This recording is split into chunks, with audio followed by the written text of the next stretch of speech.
C'est devenu le cœur du village, le centre névralgique, le point d'eau. À Roussé, depuis une semaine, on ne boit plus l'eau du robinet. L'eau minérale est gratuite et obligatoire pour les 5500 habitants, mais aussi pour les vacanciers de passage. On ne sait pas ce qui se passe en fait. Il n'y a pas d'explication. Mais je pense que tout le monde, aussi bien les employés municipaux que nous-mêmes, on souhaite que ça se rétablisse le plus rapidement possible.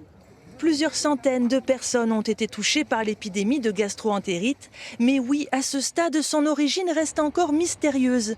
Les analyses sont en cours, une vraie enquête épidémiologique que le maire pharmacien suit de près. L'objectif, c'est de dire, voilà ce qui s'est passé.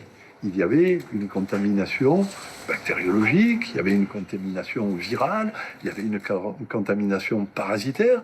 Il faut savoir exactement ce qui s'est passé. Et donc, on part de toutes les hypothèses, puis on élimine au fur et à mesure que les résultats de l'étude se font connaître. Si la crise n'est pas encore résolue, le pic de l'épidémie semble passer. Dans son cabinet médical, ce médecin en est convaincu.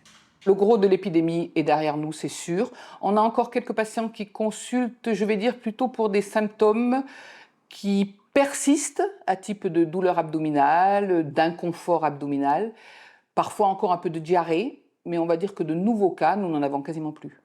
Donc ça, c'est déjà très positif. Mais tant que l'Agence régionale de santé n'a pas rendu ses conclusions, la prudence reste de mise et la distribution d'eau minérale pour tous se poursuit.